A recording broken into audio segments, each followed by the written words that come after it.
Let us be in prayer. Gracious God, we thank you for your promise, for your presence, that you surround us even in times such as these. We ask, Lord, that our eyes would be firmly focused on you, so that we might know your hope and your joy. In the name of our Savior, Jesus Christ, we pray. Amen. Once upon a time, there was a woman who was driving through Temecula, and she was a grandma, and her son had gotten rich in the stock market. Said he would buy any car she wanted. She said, "I want a Ferrari." And so she had this Ferrari, and she was driving through Temecula on the freeway, but she was driving only 15 miles an hour. Well, a highway patrolman pulled her over and said, "You've got this incredible car. Why are you driving only 15 miles an hour?" And she said, "Well, look at the sign up there. It says 15. And he said, "Oh, that's not the speed limit. That's the name of the freeway." And she said, "Oh, perhaps when I was driving through Sun City, I shouldn't have been driving 215 miles an hour." Jesus rode in, but not on a Ferrari. He rode in on a donkey, and that made me think about another story I heard recently. It was about a young man who took his graduation money and bought himself a really nice cowboy hat and really nice boots, even bought spurs for the boots, because he wanted to be a real cowboy. He had seen John Wayne and the others there in the on TV and the movies, and so he said, "I could be a cowboy." So he got his hat and his spurs and his boots together. Okay. And he went out of the Western wear and down the street, and he saw a horse. And he said, "Well, I can ride a horse. I've seen him do it on TV." And so he went up and got this horse and got up on the horse and started to move, and he was doing pretty well, moving along, and then all of a sudden the wind started to blow his cowboy hat off. And so he reached up to grab his hat, and in reaching up to grab his hat, he slipped off the side of the horse, having no idea really how to ride. And so he got scared, and he reached up to grab for the mane of the horse, but he just couldn't quite get a hold of it as the horse continued to go. And he said, "Well, I'll just have to jump off this horse." But the spurs he had just bought got caught on the horse, and so he was left dangling off the side, and his brand new cowboy hat was hitting in the ground over and over and over again. And he thought he was going to die. But fortunately, a 10-year-old came by and pulled the wire, the cord out from the wall, and the horse came to a stop. And the man was saved. Jesus didn't ride in on a war horse or a plastic horse. Jesus rode in on a donkey. And the reason for that is that a donkey was a sign of peace, to ride on a donkey. The kings liked to ride on a donkey because it was a symbol of wisdom. We don't often think of donkeys as being wise. Our culture seems to diminish them. But if you've ever been around a donkey, you understand that they're very, very intelligent animals. In fact, they're the most intelligent of the horse-like creatures. And they're not only that, they're actually quite nice. I don't know if you've ever been around dogs. I guess they could be biting if they've been mistreated. But my experience of donkeys comes from when I was just a little boy. I mean, I was all of maybe 5 years old when we took our first backpacking trip into the Sierras. And my dad, having absolutely no experience with donkeys whatsoever, rented Little Joe. Now, Little Joe, this would be Little Joe's first trip, carrying a load up into the mountains. And so he just had a couple of backpacks on him, next to nothing for a donkey. But we went up, and of course I was all equipped with my straw hat. Yes, that's right. My straw hat that got a big bite out of one of the brims completely ate a part of the brim off. I had that hat on my wall for years. So little Joe, started out the trip, in good form by eating my hat. And little Joe just loved attention. When the first night came, my dad said, well, little Joe was going to have to be out away from us while we slept. And little Joe didn't like being away from the people. And so we started trying to sleep, and it was a big hee-haw, over and over. Hee-haw. So Dad went up there to yell at him, and it didn't do any good. Hee-haw, hee-haw. And finally, little Joe got moved right over into the middle of our campsite with us, and he slept peacefully. That's my experience with donkeys, that in fact they're terribly intelligent and a little bit stubborn. And so the kings would ride them when they weren't going off to battle. Of course, in battle, you'd have to have a chariot or a war horse or something like that. But for just getting around, a donkey was what the kings used. So Jesus rides in on a donkey, and that's a symbol that yes, he is the king, he is the prince, but he's the Prince of Peace, not of war. He comes in from the east side of Jerusalem to come up to the gate that leads up to the temple. On the west side, coming from the Mediterranean, at the same time, this is according to a biblical scholar named Borg, the Romans were sending a legion into Jerusalem. So on that Sunday, the day after the Jewish Sabbath, Jesus was riding in from the east side. The Roman legions were parading in from the west side. And these two different parades come so very different. One, the oppressors. The Romans were the oppressors, coming in to maintain order by force of the sword. Jesus Christ and his disciples, his followers from Galilee, coming in on the other side of the town to bring a message of peace. Parades. Don't we love parades? When I was at Fillmore, when I got there, of course, July 1, the parade was, the big parade in town was a Labor Day parade. Labor Day? Yeah, Labor Day. So that was early September, and it was hot. And the people of the church were always fussing about this because the streets all around the church were closed off. And so if they wanted to get to church, they'd have to walk, some distance, park with the crowds and then walk some distance. So if anything was happening at the church, the parade going right by the church. So we came together and we were all sort of fussy. And then someone said, hey, we got people up and down the streets here. Why don't we give them some water? And I said, hey, that's a good idea. Let's give them popcorn too. And so we got pitchers of water together, and we got the popcorn out, and we started popping popcorn and handing out bags with popcorn and glasses, little plastic cups full of water, and it became a wonderful time. Here we were all feeling bad about it, and instead we looked out and saw that this was an opportunity to help people and to share the love. And so after that, the parade was fun because we could go out and help the people of the community that were there in the heat of the sun to have a little cold water.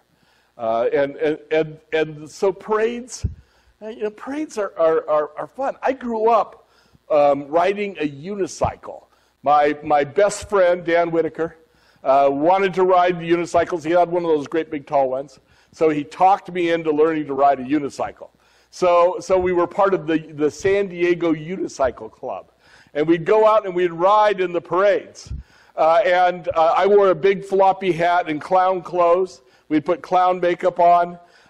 We'd take turns riding his great big high one that's up, 8 feet at least. But it was really more fun to ride the little one because you'd ride around and you'd do goofy things. And one of the parades, I think it was Coronado, my dad was there filming. He got his 8mm camera out, and he was filming, and I rode right up to him, recognizing him as my dad, and I pulled his hat off and made a big circle and then put my big floppy hat back on him and went on riding with his hat on my head. And one of the little boys that was near started to screech and to yell and start yelling to his mom, "He stole that man's hat! He stole that man's hat!" And I could see my dad, as I rode away, and looked back at him, I could see him chuckling as this little boy was so excited that somehow the clown had taken this very formal-looking gentleman's hat and rode down the street with it.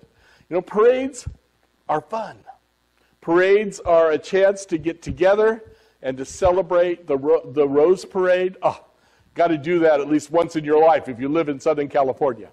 And so Jesus rides in on a parade, and how incredible it must have been. And John tells us that they cut palm branches and threw them, not just branches, but palm branches. They threw their cloaks down before the donkey with Jesus riding on it. And again, it's a symbol of royalty, that the palm was a symbol of the royalty. And so we have palms, thanks to some of our hardworking guys, and the palms were laid out on the ground, probably palms just like these, date palms, put before Jesus as he rode into Jerusalem. One year, my oldest daughter and I, her name is Rebecca, we were driving around town looking for palm trees. We had just moved to Riverside, so 9 months before, and we didn't have anybody in the church with palms, and so nobody spoke up. Saturday rolled around, no palms, and I was driving by one of the parks with Rebecca, and we said, "Look at that! There's palms out there in the park. This tree hadn't been trimmed in some time," and so we said, "Well, we can't just go take palms during the daylight. We better go at night." And so we did. Saturday night at about 11 o'clock, we show up out in that park, and we cut the palm. We trimmed the palm tree nice and took all the palm fronds. We had a whole bunch of palm fronds. We stuck them in the car, drove them back to the church, put them all up through the night. The next day, people were amazed. They said, "Where did you get all these palms?" And we told them where we had gone down to the park. And they said, oh, really, that park? And we said, yeah. They said, "Don't you know, in Riverside, that's the home of either the Bloods or the Crips. And they probably would have killed you if they found you in that park at night." And Rebecca and I looked at each other, I guess we're not going back there next year. Fortunately, we found a beautiful palm tree next to abandoned railroad tracks. And every year after that, that's where they came from, not from the dangerous at nighttime park. So they cut the palms, they threw them down, they put their cloaks down. It was this incredible parade as they paraded into town, celebrating the arrival of Jesus. But I'm sure Jesus had a little sadness involved too. Because from the very beginning, Jesus is told that he is going to give his life. And he's told his disciples that it will be in Passover when they go into Jerusalem that his life will be taken. He's told his disciples this 3 different times. So he knows what is coming. Either Matthew or Jesus gives us 2 animals. Either way, it's a testimony. Only in Matthew do you have him riding on 2 animals or 2 animals going into Jerusalem. The reason for that is that it fulfills the prophecy of Zechariah, that the Messiah will come into Jerusalem on a donkey, the foal of a donkey. Now that is actually the doublet that happens a lot in Jewish writing and particularly Jewish poetry, that it would be like a person, the son of his mother. It's that would be the English equivalent to what this is saying. But either Matthew or Jesus chooses to ride in with a donkey. It says on both of them, but probably one of the animals was tied to the other and riding in. That's what the art often has. And it's so that we don't miss the fact that this is a reference to the Zechariah prophecy. The prophecy out of Zechariah has these words that Matthew quotes. Donkey, the foal of a donkey, she-donkey. And Matthew knows doublets in poetry. He quotes the Old Testament more than the rest of the New Testament combined. Matthew quotes the Old Testament over and over again, often Psalms with doublets. But he doesn't want us to miss the fact that this is a fulfillment of Zechariah. And the Zechariah goes on to say that when the Messiah comes into Jerusalem riding on the back of a donkey, that it is for the freeing of the prisoners by the blood of my covenant. Jesus knows what's going on here. Jesus knows that it will be his blood that will be shed for the covenant.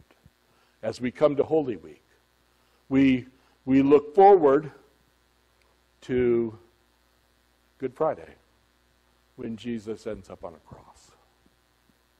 No, Jesus doesn't end up on a cross. Jesus ends up in a tomb that becomes an empty tomb.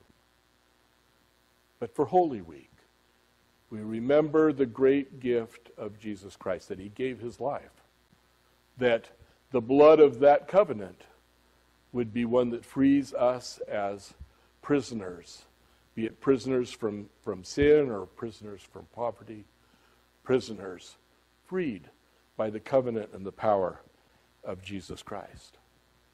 And we know that there is new life.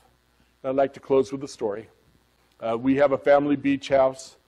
We were there, my aunt and then uncle, he's passed away since. Lived there for 4 months out of the year. And we use it more like a vacation place. They used it like a winter home. And Bob did pass away. We were there vacationing, and we had a knock on the door, and it was a couple that came in. And they said, we haven't seen Bob and Joan for years, and we were driving by, and we wanted to see them.